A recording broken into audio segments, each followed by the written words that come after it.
Was he the best player on the floor last night? Hell no, he wasn't. And look, I understand he had, 36 last night, 12 rebounds. He should have had 50. What? What? What?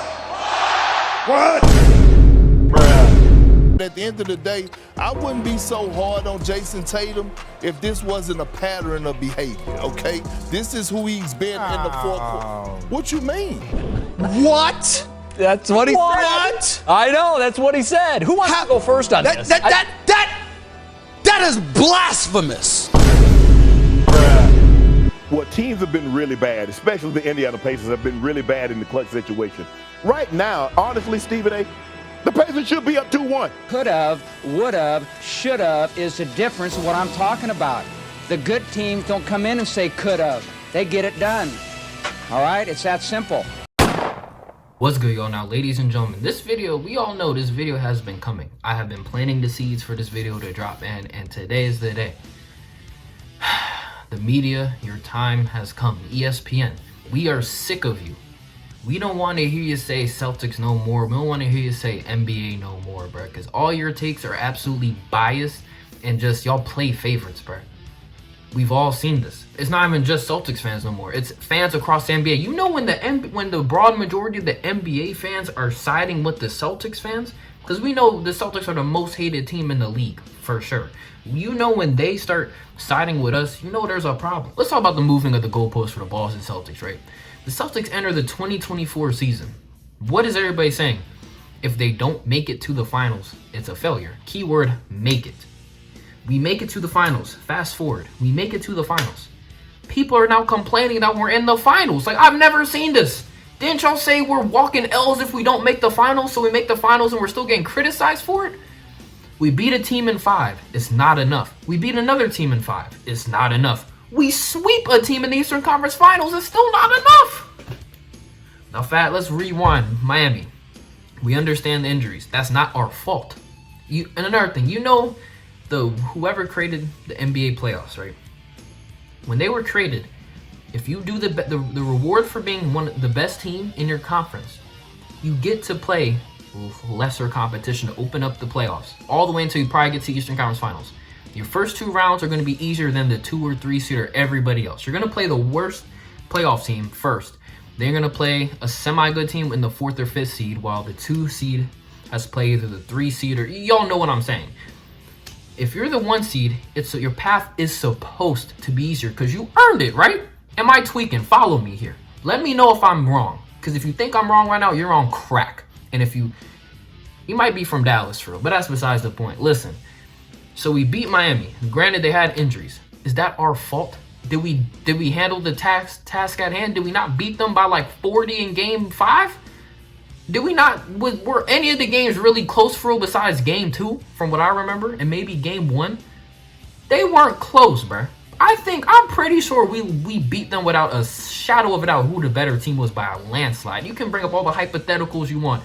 Jimmy this, Jimmy that. Well, guess what? Your boy didn't play. He was talking shit from the sidelines and got told to be quiet by your own GM. So don't even bring that narrative in this situation. They still wouldn't have won. Would it have been more competitive? Yes. I'm not going to sit here and bullshit. If Jimmy played, Terry Rozier played, if both of them were healthy, the series would for sure have been more competitive. Would the result have changed though? Hell no. Look up and down both rosters. The depth, everything. The defense, offense. We're better at every facet at the game of basketball. For the Miami Heat to have taken a game against us, bro, they needed to have a historic shooting night from 3. Facts. Am I lying? Tell me when I'm telling lies, bro. Are you still following me? Have I lied yet? What are the Miami Heat better than? And don't bring up that playoff Jimmy bullshit. Has he proven he's nice in the playoffs? Sure. But we can't go off of a myth. A man who hasn't even won a championship, with all due respect. Champions don't talk shit from the sidelines. That's the first series. Second series, we go up against a tough Cleveland Cavaliers team who had Donovan Mitchell. People like to forget Mitchell. Was Mitchell not playing, I believe, in the first 2 games? Mitchell was hooping. Mitchell was out there. Was he not? Now, granted, Jared Allen wasn't playing, but last time I checked, is Jared Allen the second coming of Shaq? Would he have made a difference? Yes, but would it have changed the result? No. Am I lying? And and I'm not asking the crackheads and meth heads from Cleveland, because we know y'all got drug problems. I know what goes on in Ohio. No one's mind, you know what I'm saying? Ohio's a bunch of randoms. Besides y'all, am I lying? Have we lost to the Cleveland Cavaliers? Is it feasible for us to have lost to the Cleveland Cavaliers in a 7-game series just because of Jarrett Allen? And okay, Mitchell wasn't there for a couple games. Boo-hoo. Okay, Mitchell is great, but he was doing his thing in every game, and even when he was playing, we still beat them. So what? I'm confused what this narrative is. And don't even let me get started on Mr. Chuck E. Cheese himself, Tyrese Halliburton. Oh, by the way, we beat both those teams, first 2 teams I mentioned in 5, by the way. Games weren't even really close for him. Then we get to Mr. Chuck E. Cheese himself, Tyrese Halliburton. People act like this brother is like the next coming of I don't even know who. Wasn't this dude just coming off the bench behind De'Aaron Fox? Respectfully? Like, bruh, Tyrese Halliburton's a star. He made the All-Star team for a reason, and he's very likable. He's a good dude. He's a good dude. His fashion sense is trash, but he's a good dude. Nothing against the brother. But would he have made a significant difference if he played, game 4 and the rest of game 3? People act like he missed the entire series. Y'all know he missed, 2 full games, right? Y'all know that, right? And when he did play, what happened? They got dropped off. And even when he did play, the game he played in was the biggest L for the Pacers in the series. They got beat by like 20, I believe. The other games were close. Nembhard played better than when Halliburton was playing. Facts or fiction? Tell me when I'm telling lies. Did Andrew Nembhard outplay Tyrese Halliburton? If we compare their best games, Andrew Nembhard outplayed Tyrese Halliburton. Facts. And we swept them.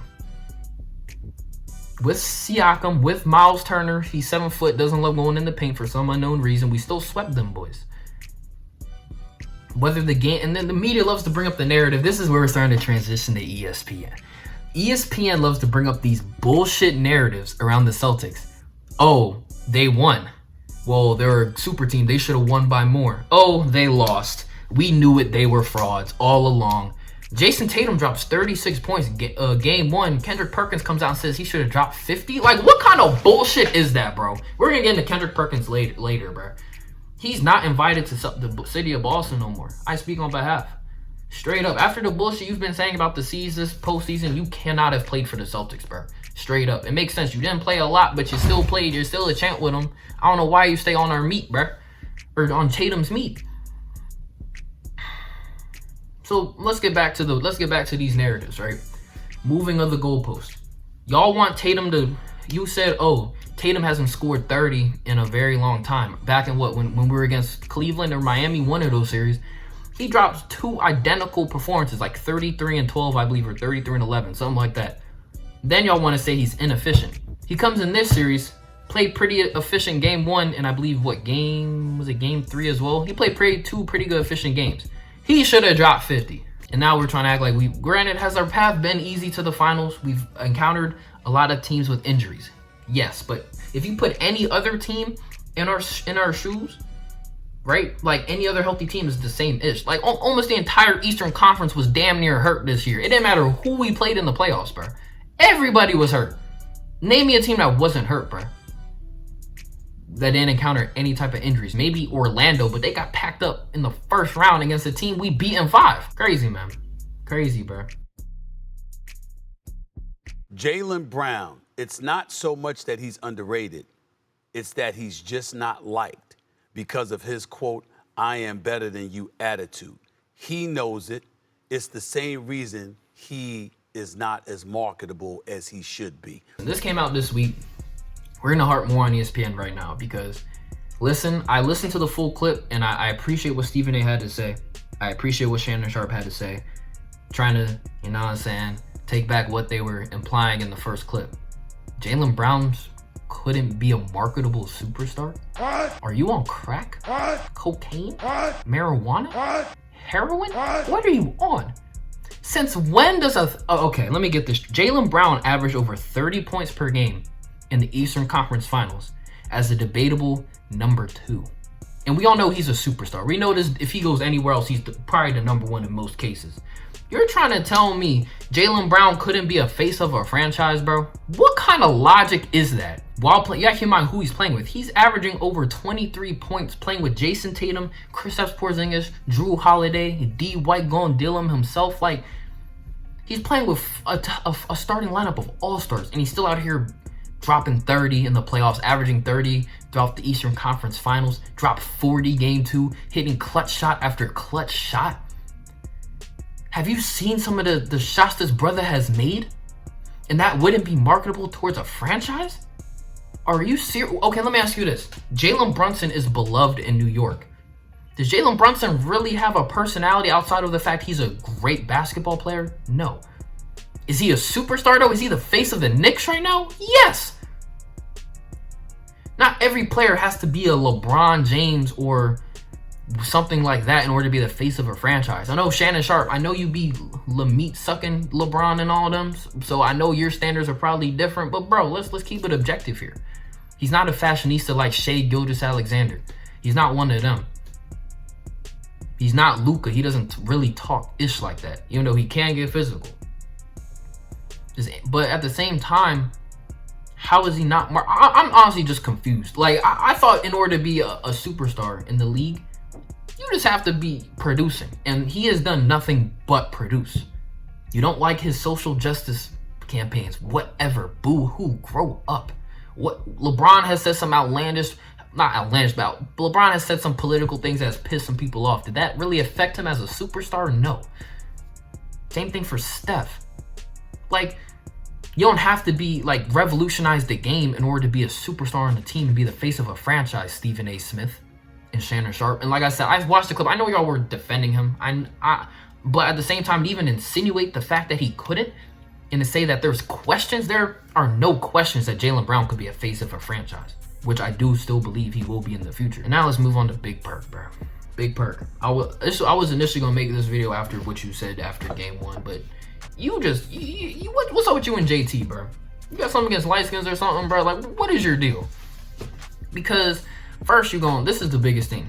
The brother dropped 36 and 12 in game 1, and we won the game. And you're going to come out and say he should have dropped 50. He didn't do a lot. He didn't show up. Granted, did he miss a key 3 in the 4th quarter? Yes. But he was the leading scorer on both sides in overtime. He had 10 in overtime. So where's this narrative that Jason Tatum didn't perform in the latter half of the game in clutch time? Where is that coming from? Tell me when I'm telling lies. I got facts for this one. 36 and 12. He should have dropped 50. What? The team won the game. And he happened to have 36 and 12 and, like I said, 10 key points in OT. But he should have dropped 50. That is the first thing that comes out of your mouth. Now, I'm not saying Kendrick Perkins, you played at the highest level. Obviously, you know something about basketball. But you don't keep it objective, bro. Straight up. Straight up. A lot of y'all don't keep it objective. It's not just you. It's not just you, man. Shannon Sharp does the same thing over and over again. Oh, I'm not impressed. It's Stephen A. too. It's all of y'all on First Take. I'm not impressed with what the Celtics have done. They should be down 2-1 right now. But are we? Do we not come up in clutch moments to take those games? Am I lying? Tell me when I'm telling lies. It's not our fault Indiana couldn't close out a game to save their lives. And it's also the fact y'all have to constantly put down other players in order to prove your point. Now, I ain't gonna say up here in front. I put down players all the time. I'm not gonna act like I'm a saint. But y'all gonna come on here and act like Andrew Nembhard's a bum after what he did. Did we watch the same games? Andrew Nembhard was hoping. And y'all gonna put down this young fella and act like since we let him score 30, why would we just let somebody drop 30? But since if we let him score 30, imagine what Luka's gonna do. Andrew Nembhard showed he is a great talent and he is a great player in this league. You don't just get to the NBA just by getting, you know what I'm saying?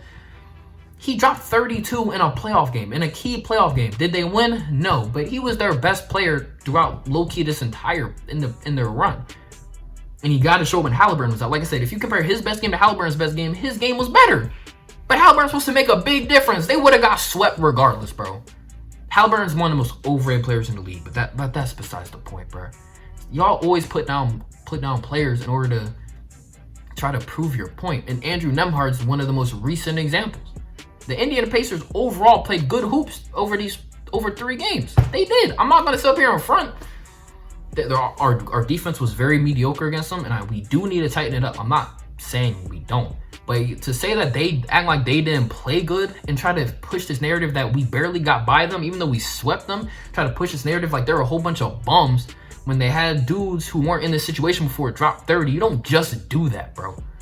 While being guarded by Drew Holiday and Derek White in them, you don't just do that, bro.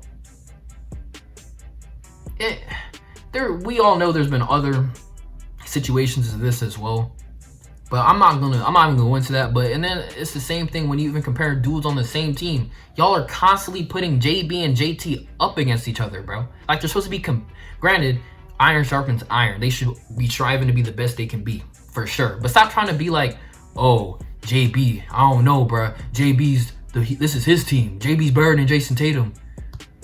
Like, why are we doing that? They're playing great cohesively. They're playing great together. First duo since the 60s to average 30 points, and both of them in a conference finals. It's a team. It's their team. The Jays. Like they call it the Jays for a reason. Both of them work together great, bro. And y'all constantly are putting them against each other. Who's better? It's been like this for like the past 3 years consistently, bro. Oh, this is Jaylen Brown. Jaylen Brown has a great game. Oh, this is Jaylen Brown's team. Jason Tatum ain't show up.